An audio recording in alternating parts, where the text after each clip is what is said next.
हमारे तुमसे पाकिस्तान में खुशामदीद। मैं हूँ साजिद हुसैन। मजबूत मुस्तहकम पाकिस्तान पर हम बात करते हैं। हम बात करते हैं कैसे मुल्क मिल्लत की तामीर और तरक्की में हमने अपना किरदार अदा करना है। मौजूदा सियासी सूरत हाल में फिर पॉलिटिकल स्टेबिलिटी का एक बड़ा फुकदान है और ये कोई नई बात नहीं है। हमेशा हर हुकूमत को यही करना पड़ता है और इन्हीं प्रॉब्लम से वो दो चार रहती है। गालबन अब ये कहा जा रहा है कि JUI से लेके पाकिस्तान तहरीक इंसाफ ANP और ये एक बड़ा ग्रैंड अपोजिशन इत्तेहाद बनने जा रहा है, जो कि हुकूमत के लिए बड़ा मुश्किल ये मामला होगा कि वो अपोजिशन को कैसे फेस करे। इस पर भी हम बात करेंगे। फिर हम बात करेंगे वज़ीर दिफा की वफाकी बजट पर एतराज़ात क्यों हैं। उसके बाद हम बात करेंगे IMF की मुदाखलत कौमी खुद मुख्तारी के लिए कितना खतरा है। ऑपरेशन अज़्म इस्तेहकाम पर सियासी इत्तफाक़ राय क्यों नहीं अभी तक हो सका।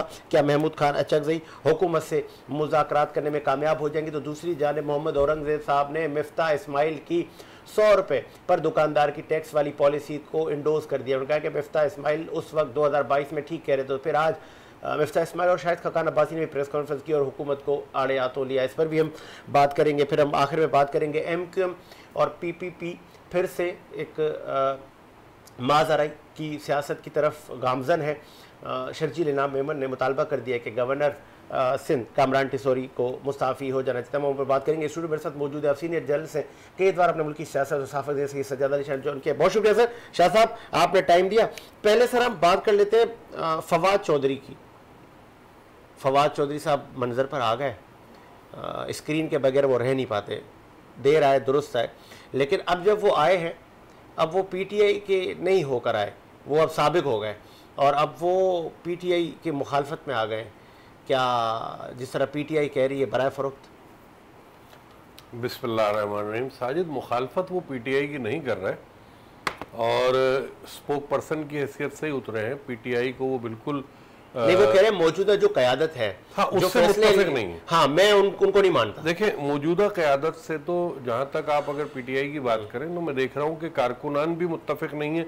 आपने नारेबाजियाँ देख ली होंगी जब वो फैसला हुआ था और उस वक़्त जो है किस हद तक जो है वो इस्तीफ़ा देना पड़ गया, जाना पड़ गया और मामला डिसबैलेंस हुए, क्योंकि कारकुनान भी जो है वो नई क़यादत पे मुत्तफिक नहीं हो रहे हैं। ठीक है। इन सब चीज़ों के पीछे जो राज है, जो मैं देख पा रहा हूँ, जो मैं समझ पा रहा हूँ, वो ये है कि जो पुराने खिलाड़ी थे ना, पुराने खिलाड़ी जो हैं वो अपने तरीके के आदी थे और नई टीम जो उतरी है वकला बरादरी से लेके जितने भी हमारे अहबाब PTI के जो उतर गए वो काम उस तरह नहीं कर पा रहे जिससे आवाम मुतमईन हो। जो PTI का एक वोट बैंक है, जो उनकी सोशल मीडिया एक्टिविटीज है, वो तमाम चीजें मांद पड़ती जा रही हैं। अच्छा, फिर आपने देखा होगा कि फवाद चौधरी के अलावा भी कुछ लोग हैं इंक्लूडिंग शेर अफजल मुरव्वत, हाँ, जो कि कल भी ये कहते पाए गए कि देखें जो एक्टिविस्ट बाहर बैठ के एक्टिविटी कर रहे हैं सोशल मीडिया की और जो उकसा रहे हैं PTI का जो कारकुनान है उनको, तो वो ग्राउंड को नहीं समझते। वो यहाँ आके बात करें तो उन्हें लग पता जाएगा इस तरह की हरकतें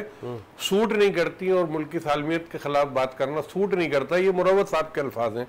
तो मैं जहाँ तक समझ पा रहा हूँ कि जिन लोगों को ये समझ आई है कि रियासत और इदारों के खिलाफ चल के हासिल कुछ नहीं होता, अच्छा, वो बिल्कुल ठीक रूट के ऊपर जा रहे हैं और वही PTI के असल लोग हैं जो साबिका अदवार में हेड्स रहे हैं, उन्होंने काम किए हैं, कुर्बानियां दी हैं। मुझे एक बात बताइए, 50-50 केसेस को लेके फवाद चौधरी चल रहे हैं, दीगर लोग चल रहे, तो कुर्बानी तो उनकी हो गई ना। जिन पे कोई केसेस भी नहीं है वो वाकई सहूलत के साथ आ रहे हैं, सहूलत के साथ जा रहे हैं, मरात को एंजॉय कर रहे हैं, असेंबली के फ्लोर को एंजॉय कर रहे हैं।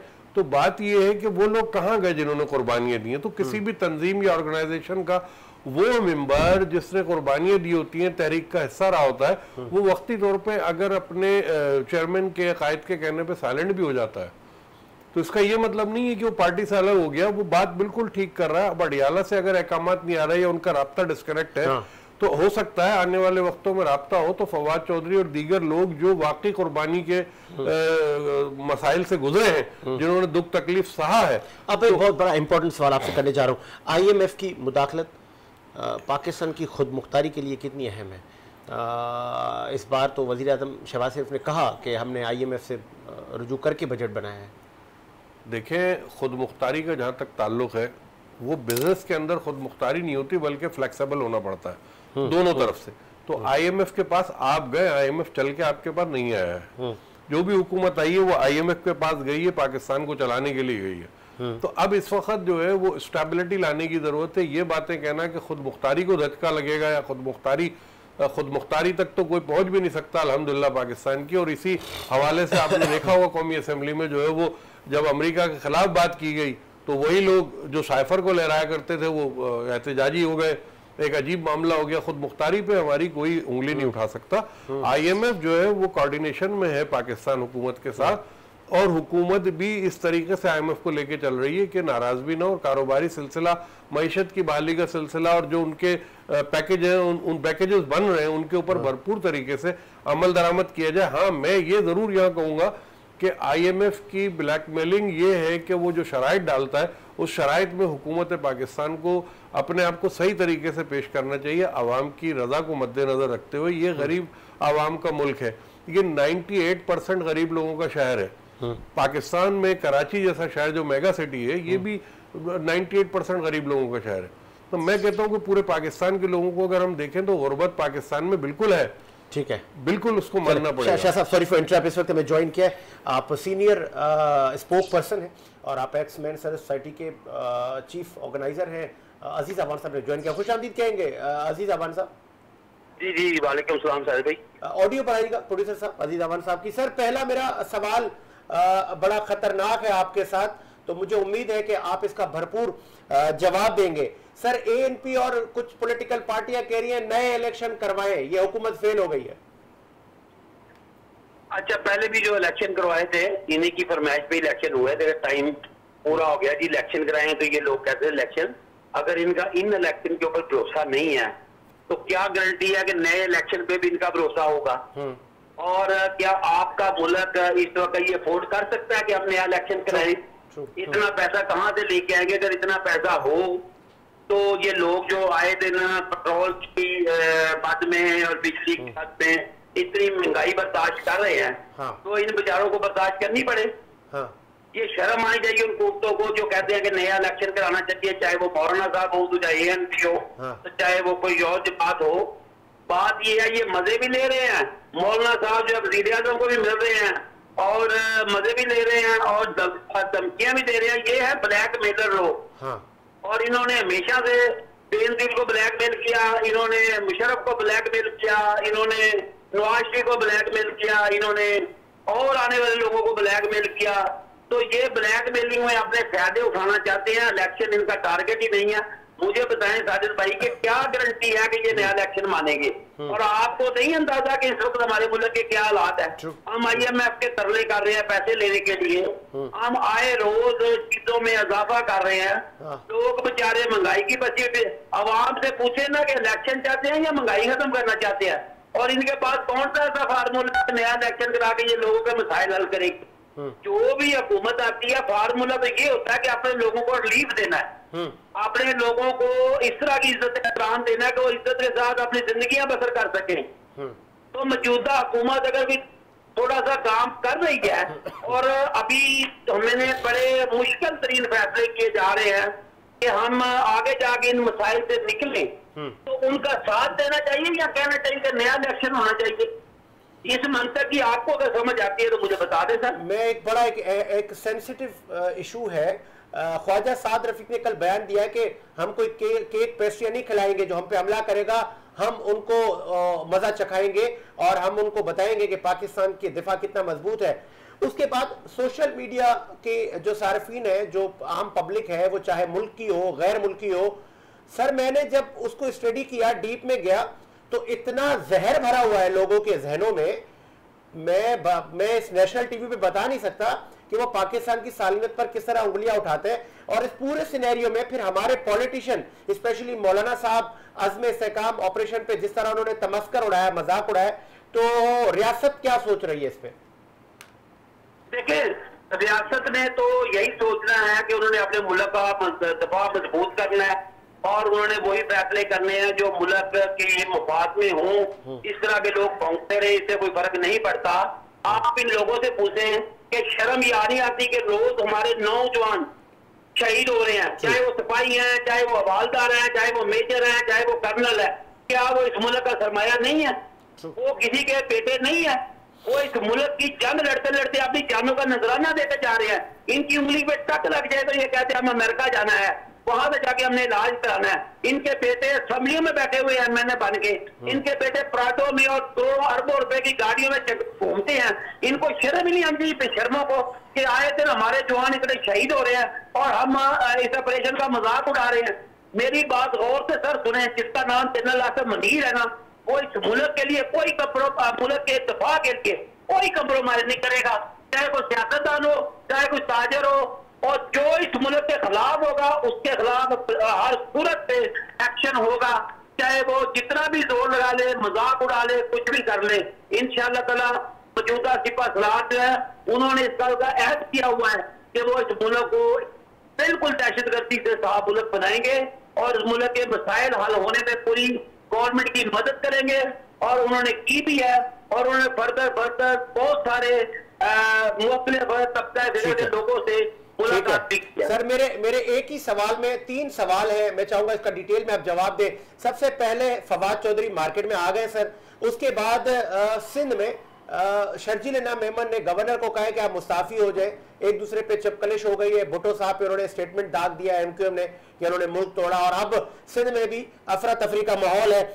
लास्ट में मेरा आपसे ये सवाल होगा कि ये अगर पॉलिटिकल स्टेबिलिटी ना रही, मिफ्ता इस्माइल भी मार्केट में आ गए, शाहिद खाकान भी आ गए, क्या हुकूमत के लिए परेशान कुन मरहला नहीं है? नहीं देखिए, मैं आपको एक बात फवाद चौधरी पे तो मैं बात नहीं करना चाहता, इसलिए कि वैल्यू नहीं है। दूसरी जो आपने फॉरनर सेंस की बात की है, तो पीपल्स पार्टी का और एमक्यूएम का आपस में ये थोड़ा सा मैच चलता रहता है। ये दोस्ताना मैच है, ये कोई इंडिया पाकिस्तान का मैच नहीं है। और ये कभी वो आपस में इस तरह का मैच खेल के एक दूसरे को एंजॉय करते हैं। तो वो करते रहेंगे। इसका मतलब गवर्नर कहीं नहीं जा रहे? नहीं गवर्नर की जरिए तीसरी बात जो है ना अब्बासी वगैरह की, इनकी बात में मुझे बताएं जगजीत तरीन ने पार्टी बना के क्या ले लिया था। लोग तो आपकी पीटीआई के वर्कर हैं, वो पीटीआई के साथ है। हाँ। उसके बाद और आप मामला को दे दें, शाहिद खान अब्बासी के पीछे कौन से वर्कर है? मुफ्ता इस्माइल के बाद तो मुफ्ता ने आके वजीर खजाना करके कौन से तो शहर चला दी थी। शाहिद खान अब्बासी साहब ने वजीर आज़म बन के तो क्या कर दी, उनके ऊपर ये पीआईए का बेड़ा करने का जो पहले आपके शाहिद खान अब्बासी है चेयरमैन एरिया थे, और उस वक्त जिन्होंने पीएमए का बेड़ा गर्क करके एयरवीडियो बनाई। इन लोगों को तो खुद देखिए, लेकिन इनके पास जवाब नहीं है। ठीक है, बहुत शुक्रिया। लोग में कोई तेल नहीं है। ठीक है जी, बहुत शुक्रिया अजीज अवर साहब, आपके कीमती वक्त का आपने मौक़िफ़ दिया। शाह साहब, अजीज अवर ने कहा फ्रेंडली मैच है पीपल्स पार्टी और एमक्यूएम का, क्या सही है? बिल्कुल सही कह रहे हैं वो। और देखें, अगर सियासत में ये चपखलिश ना हो, ये बयानबाजियां ना हो, तो कारकुनान किसी न किसी चीज़ को लेके जो है वो सवालात उठाते रहते हैं। तो जो सियासी पार्टी के सीनियर मतलब ये कारकुनान को गरमाया गया है, बहलावे के लिए जो है ना वो कोई ना कोई मैच खेलते रहते हैं कि लोगों को तशवीश में डाल दिया जाए और तमाम लोगों में तशवीश आए। भाई ये अभी ये बात चल रही है, ज़रा 3-4 दिन जो है वो आराम से बैठ जाओ, 5 दिन आराम से बैठ जाओ, उसके बाद कोई नया इशू उठाना। असल मकसद जो काम से आंखें चुराना है सियासी पार्टियों का। फैसल वाडा की एक वीडियो, सुप्रीम कोर्ट के अहाते में सजदा, सवाल यहाँ देखी? सवाल यहाँ ये बन रहा है, आपने बड़ी अच्छी बात की, मुझे भी इस बात पे कुछ बोलने का मौका चाहिए था। बात ये मुझे अभी तक ये समझ में नहीं आया कि उन्होंने अपनी नीयत बताई ही नहीं कि सजदा किया किसको, कौन था। मतलब सुप्रीम कोर्ट को सजदा कर डाला, जजेस को कर डाला, अपने रब का शुक्राना अदा कर डाला, क्या किया? देखिए, सजदा तो बेनजीर ने भी जहाज से उतर के किया था शहीद ने, और सजदे तो ये होते रहे, अपनी जमीन पे होते हैं सजदे। ठीक है, नूरुल आरफीन, हाँ वो आपने अच्छी बात की। देखे, मुंह से शोले कुटे हैं, कल मुंह से शोले भड़काना, अच्छा, कैरेक्टर असैसिनेशन करना। हाँ, मतलब आप कह रहे हैं उनके साथ जो हुआ ठीक हुआ? मैं ये बात कह रहा हूँ, बिल्कुल सख्त मजम्मत करता हूँ कि ये जो लोग थे जिन्होंने आके नामालूम ने इनके साथ ज्यादती की, मैं ये कहता हूँ इस बात पे कोई कानूनी कार्रवाई होती तो वो ज्यादा बेहतर था। सही। अब जिन नामालूम अफराद ने ये काम किया है, उन पे हमला किया, इसके तो मैं खिलाफ हूँ। इस पे उनको चाहिए कि वो अब तक FIR उन्होंने नहीं कटाई, कानून में नहीं गए, वो जाएं, लेकिन शोला बयानी उतनी की जाए जितनी शोला बयानी में सदाकत समझ में आ रही हो। सही। देखिए, कई से अफवाज पाकिस्तान का क्या लेना देना? जबरदस्त। केई से जो है वो किसी और मामले का क्या लेना देना। हाँ। हुकूमतें तो खुद केई के बिल खाए बैठी हुई हैं। हाँ। अरबों रुपए के ड्यूज आ रहे हैं। तो आप अगर केई के ऊपर इस हद तक गर्म हो रहे हैं, मैं केई का स्पोकमैन नहीं हूँ, केई की वजह से पूरे कराची शहर में आग लगी हुई है, अभी गाड़ियां तोड़ी गई हैं लियाकताबाद में थोड़ी देर पहले, बड़ा मुजाहरा हो रहा है वहां पे, तो पुलिस बुलाई गई है, रेंजर्स बुलाई गई है। बात ये कि लोग बेजार हुए हैं, तो वो लोगों को जो सजा मिल रही है हुकूमती इकदाम की वजह से मिल रही है। हुकूमत ने अगर अपनी बिलिंग क्लियर नहीं की तो आवाम क्या करेंगे? चोरी की बात तो अपनी जगह सदाकत में, लेकिन नूरुल आरिफीन ने कई इश्यूज ऐसे बनाए कि उन्होंने किसी की भी उठा के कैरेक्टर एसेसिनेशन शुरू कर दी। देखिए, यूट्यूबर का मतलब ये है कि माशरे की इस्लाह किया जाए। वो यूट्यूब पे बैठ के अगर ट्रोलिंग के लिए कोई बात कर रहे हैं तो वो उनका जाती मसला है, मैं उसमें नहीं बोल सकता। लेकिन मैं ये जरूर उनसे कहूंगा कि जब भी सेहतियाब हो दोबारा आए तो मुल्क, कौम और मुल्क की सलामती के लिए कोई बेहतर काम करें। बल्कि आप लोगों को, आपसे लोग मुतासिर हैं, लोग सुनते हैं आपको, तो आप लोगों का माइंडसेट सही करें, अपने मुल्क से मोहब्बत उनके अंदर जगाएं, उनके दिलों में जज्बा जगाएं, उनको बताएं कि इदारे कितने जरूरी है। 5 मिनट के लिए, 5 मिनट ज्यादा नहीं, 5 मिनट के लिए अगर इदारे जो हैं वो सारा दिन छोड़ के बैठ जाए, हड़ताल कर दें, तो 5 मिनट में आपको पता लग जाएगा कि पूरा पाकिस्तान का खड़ा। मैंने अवान साहब से जब सवाल किया, उनकी एक स्टेटमेंट सोशल मीडिया पे चल रही थी, निजी चैनल के प्लेटफॉर्म पे, कमेंट सेक्शन में सर में गया, क्या कमेंट थे कि मेरा खून खोल गया कि हम पाकिस्तान को मज़ा चखाएंगे और हम पाकिस्तान को हसफ़ हस्ती से बिठा देंगे। जब ये कमेंट्स की बात की आपने, ख्वाजा साद रफ़ीक, ख्वाजा आसिफ ने एक स्टेटमेंट दी कि हम मज़ा चखाएंगे हर उस आदमी को, चाहे वो अफ़गानिस्तान में हो, कहीं पे भी हो, हम उसको केक पेस्ट्रियाँ नहीं खिलाएंगे, हम उसको बम मारेंगे, जो हमारी तरफ मेली आंख से देखेगा। उस पर सोशल मीडिया पे सिर्फ पाकिस्तान मुखालिफ बयानिए को फ़रोग दिया जा रहा है। अच्छा, जहां आपने ख्वाजा आसिफ के बयान की रेफरेंस की है सोशल मीडिया पे, वहीं मैं आपको ये भी बताता चलूं कि सैकड़ों अफगान ट्रांजिट सिटीजन्स के जो है वो बयानात आ रहे हैं सोशल मीडिया पे। आप पॉइंट मेरा समझ गए कि हमें पीटीआई ने जो है वो सपोर्ट दी और हमें वोटर की हैसियत से बुलाया, हमारी रजिस्ट्रेशन की, सैकड़ों की तादाद में बयान आ रहे हैं। तो आप क्या समझते हैं वो ठीक हुआ है? इस मुल्क को खारजियों ने तो खा लिया है। खारजियों की वजह से तो शौदा की तादाद दिन ब दिन बढ़ती जा रही थी। अब ऑपरेशन शुरू हुआ, आज तीरा का ऑपरेशन आपने देखा होगा, दीगर जगहों पे ऑपरेशन चल रहा है, माशाल्लाह से कामयाबी के साथ चल रहा है। और मैं कहता हूं कि इन दहशतगर्दों को, जो मेरे वतन को नुकसान पहुंचा रहे हैं, जो हमारे मुहाफिजों को नुकसान पहुंचा रहे हैं, इनको नेस्तनाबूद करना जो है वो फर्ज में शामिल है। ना कि उनकी सिफारिशात की जाए सोशल मीडिया पे आके, ना कि जो है वो आप अपनी फोर्स के खिलाफ कोई एजेंडा बनाए। ये तो मैं तो समझता हूँ इन चीजों के ऊपर तो सख्त किस्म का कोई कानून बनना चाहिए सोशल मीडिया के लिए। सही, ये बिल्कुल गलत है, बिल्कुल गलत है। नए इलेक्शन होने चाहिए, एएनपी कह रही है बस इलेक्शन कराओ। देखिए जी, अरबों रुपए का खर्चा कर देना कोई मामूली बात तो होता नहीं। इस मुल्क के अंदर आप आईएमएफ से पहले ही सिंह फंसा के बैठे हुए हैं। अब आप जो है ये फजूल की डिमांड करें जो हो नहीं सकता। डिमांड ये करें कि भाई जो मामलात जो है अपोजिशन का किरदार अगर आपने अदा ही करना है, चाहे वो मौलाना साहब हो मोहतरम, चाहे वो पीटीआई वाले हों, जितनी भी रहनुमाई है उनकी असम्बली के अंदर, सब मिलके आवाम के भले की कुछ सोचें। देखें, बजट आ गया है, बजट के बाद ताजिर बरादरी को क्या तकलीफ है, पेट्रोलियम एसोसिएशन को क्या प्रॉब्लम्स आ रही हैं, दीगर जगहों पे क्या मसाइल आ रहे हैं, टैक्स देनदारों को क्या मसाइल आ रहे हैं, उस तरफ आए, लोगों को कंफर्ट करें, लोगों को बताएं कि क्या करना है, लोगों के मसाइल का हल निकालें। अशियाए खुर्दोनोश की तरफ झांक के देख लें, दोबारा महंगाई जो है वो मुंह पे चढ़ रही है, पेट्रोल बढ़ गया है। आवाम के लिए तो कोई नारा लगा दीजिए, आवाम के लिए तो कोई जलसा कर दीजिए, कोई बात कर लीजिए। इस्माइल और शाहिद खकान अब्बासी की एंट्री आप कैसा देख रहे हैं? जैसे मैंने जहांगीर तरीन और अलीम खान की देखी थी। अच्छा, कुछ भी नहीं है, पार्टी बना रहे नहीं, उन्होंने भी बनाई थी, नहीं चलेगी, सवाल ही नहीं पैदा होता। हुकूमत चलेगी, हुकूमत अपना टाइम इसलिए पूरा कर जाएगी कि इसके अंदर जो प्लेयर्स हैं ना, जो बड़े प्लेयर्स हैं, जो ग्राउंड के ऊपर एक दूसरा का कंपटीशन करते हैं, वो एक पेज पे नजर आ रहे हैं। तो जब बड़े प्लेयर एक पेज पे हो तो मैं नहीं समझता कि खेल कोई खराब करेगा।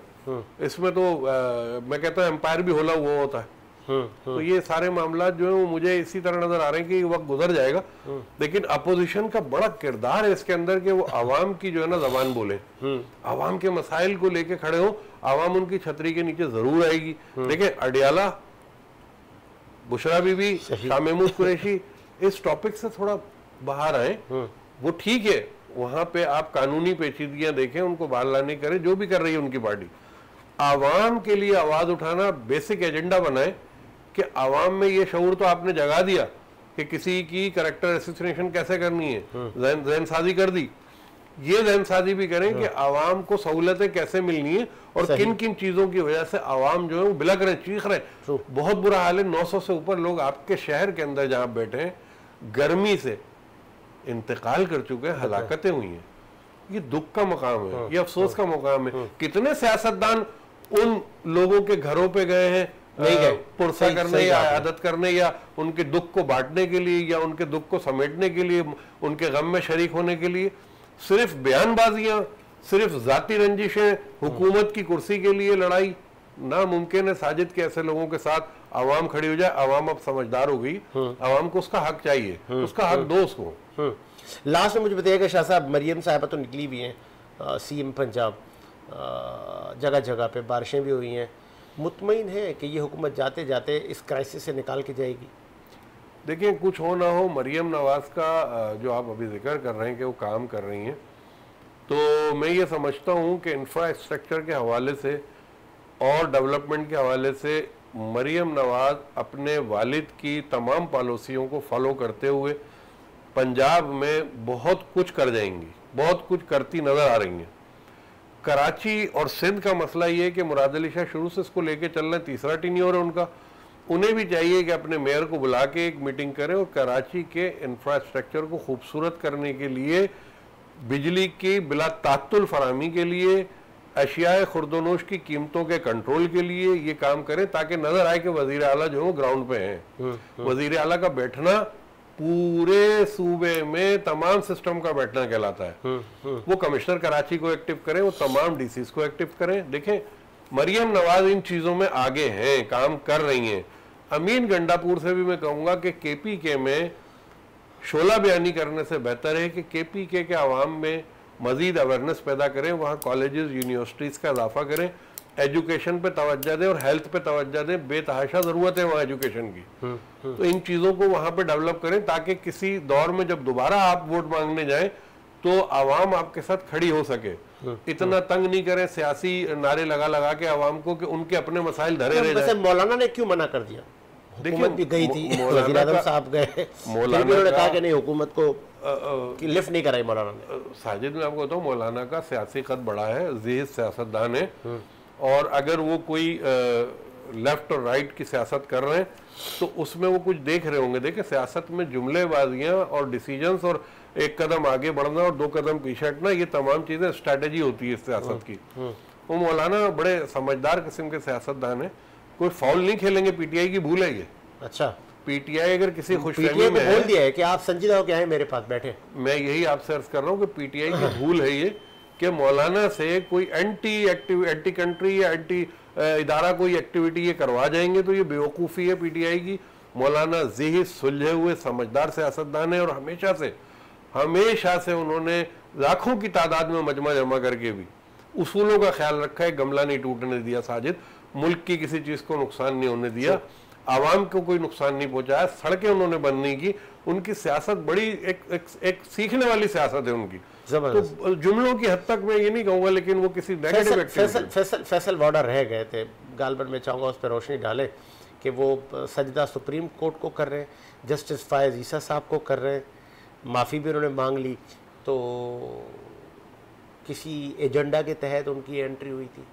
देखें यार, फैसल वाडवा के लिए एक बात तो यहाँ कहूँगा, अगर उन तक मेरी बात पहुँच जाए तो मुझे खुशी भी होगी। पहुँच गई। वो वाहिद बेहतरीन बंदा है सियासत के अंदर जो भरावा ढोल कहते हैं हम। अच्छा। वो ना भूखा है, ना वो नंगा है, ना वो लालची है, ना वो किसी चीज़ में है, बोल देता है जो आता है। वो बस वो कहते हैं कि वो जोश खिताबत है उनके अंदर। रह गई सजदे की बात, तो ये बात अभी तक कंफ्यूज की हुई है साजिद की ये बयान फौरन फैसल वाडवा साहब को इसमें क्लियर करना चाहिए कि मैंने अपने रब का शुक्राना अदा किया और मैं कोर्ट आके तकलीफ में था, क्योंकि सुबह सुबह कोर्ट जाना भी आजकल के दौर में किसी आदमी के लिए अच्छा नहीं है जो आदी ना हो इन चीज़ों का। वो सुबह सुबह कोर्ट जाके खड़ा हुआ, मैं भी कि उन्होंने रब का शुक्राना अदा किया, लेकिन ये वो बात जो वो बता सकते हैं वो मैं और आप कबल वक्त नहीं कर सकते कि उन्होंने सजदा किसको किया। ये उनका काम है। कोई है यही है कि उन्होंने सुप्रीम कोर्ट को सजदा किया। मैं नहीं समझ सकता कि ला इलाहा इल्लल्लाह मुहम्मद रसूलुल्लाह का कहने वाला कोई ऐसा बिदअत ऐसी शिर्क कर सकता है, सवाल ही नहीं पैदा होता। ये उनको चाहिए कि फौरन आके जो है ना मीडिया इसकी वजाहत दे, इसकी वजाहत दे, वो बिल्कुल देना बनता है। तो क्या फैसल वाडा किसी एजेंडा के तहत आए थे? मैं नहीं समझता, मैंने कहा ना वो उसको जरूरत है, ना वो बिकेगा, ना वो किसी मामले में। वो शौकीन मिजाज आदमी है, अपनी तबीयत का आदमी है, सियासत में भी अपनी तबीयत से है। तो वो उस बंदे के लिए मैं ये कह ही नहीं सकता कि वो देखें ये तमाम चीजें, लोगों का बिकना, हॉर्स ट्रेडिंग होना या सियासत में अपने आप को बेच देना, ये काम है उन लोगों का जिनको जरूरत हो। और जरूरत के लिए आदमी कुछ भी कर सकता है। फैसल वाडा इस कैलिबर का बंदा नहीं है और ना वो ये काम करेगा। ये जरूर है कि उसको प्यार मोहब्बत से अगर आप फारूक सत्तार को निजकारी की कायमा कमेटी का सरबराह बना दिया, मुबारक देंगे? सही आदमी को देखिए, फारूक सत्तार का जो सियासी कैरियर है पूरा, उसमें बड़ी जिम्मेदारी नहीं है। उनकी मेहनत से तो आप भी डिनाई नहीं करेंगे कि वो मेहनत करते हैं। तो अगर उनको एक जिम्मेदारी सौंपी गई तो मैं समझता हूँ कि उनकी तमाम एनर्जेटिक एक्टिविटीज को देखते हुए सौंपी गई होगी। इस अपोजिशन निजकारी पे सियासत कर रही है और उसका सरबराह फारूक सत्तार है। कल ये इदारों की निजकारी जब हो जाएगी तो जवाबदेही तो होना है। देखिए, बेहतर जवाब दे सकेंगे फारूक सत्तार, लेकिन जहाँ तक अगर आप ये पूछते हैं कि निजकारी कोई गैर फितरी अमल है तो मैं ये नहीं कहता। मैं कहता हूँ फितरी अमल है और हर तरक्की याफ्ता मुल्क के अंदर जो है वो निजकारियाँ होती हैं। निजकारी होने का कोई नुकसान नहीं है। एक सरकारी इदारे के अंदर जब आप हज़ारों की तादाद में लोगों को चला के और लोगों के मामलात करके और एक्स्ट्रा ऑर्डनरी अखराजात करके बर्डन डाल रहे होंगे हुकूमत के ऊपर, उस बर्डन से बेहतर है कि उसकी निजकारी किया जाए। और निजकारी जो लोग लेते हैं फिर वो अपने तरीके से बजट बना के अपने तरीके से चलाते हैं इदारे को। जैसे कि आप देख रहे होंगे कि जो रेलवे के अंदर प्राइवेट ट्रेन हैं वो लॉस में नहीं जा रही, सही, वो बड़ी अच्छी चल रही, लोग सफर करना भी पसंद करते हैं। तो आखिर वो सरकारी ट्रेन के अंदर आम आदमी ही विचारा जाता है। उसके अंदर जो निजकारी की ट्रेनें चल रही हैं प्राइवेट सेक्टर की, आपको मालूम है उसके अंदर कोटा भी नहीं है। बताएं। वो नहीं दे रहे, वो प्राइवेट है, वो नहीं दे रहे। सही। तो इस तरह प्राइवेट एयरलाइन को आप देख लें, पीआईए कोटे में आ जाती है, लेकिन प्राइवेट एयरलाइन जो है फिर कौमी असासे। अच्छा, कौमी असासा तो केई भी था ना, KESC, हाँ वो भी तो था। ठीक है, आपके पास नेशनल बैंक भी पड़ा हुआ है। आप देखें अगर कोई चीज नुकसान में जा रही है, स्टील मिल बिल्कुल कौमी इदारा था और अभी भी मैं कहता हूँ अभी तक तो वो तहवील में ही है, अभी तक तो उसकी निजकारी प्रॉपर हुई नहीं है। बस वो दोबारा अब नहीं खड़ा हो पाएगा। वो नहीं, वो खड़ा हो, हम तो कहते हैं खुदा करे वो खड़ा हो, कामयाबी से अपनी प्रोडक्ट को चलाए। वो मईशत का एक हिस्सा है, बहुत बड़ा हिस्सा है। तो मैं समझता हूँ स्टील मिल की अगर निजकारी हो जाती है और वो प्राइवेट सेक्टर में आके परफॉर्मेंस अच्छी करता है और अपनी जो प्रोडक्ट है उसको वो तरीके से निकालता है और उसके अंदर पाकिस्तान को फायदा होता है, तो बेस्ट फॉर अस यार, बहुत बेहतरीन रहेगा। जबरदस्त। इसी उम्मीद के साथ मेरा शाहवार, मुझे साजिद हुसैन को इजाज़त दीजिए। मुलाकात होगी नए प्रोग्राम के साथ। अल्लाह हाफ़िज़।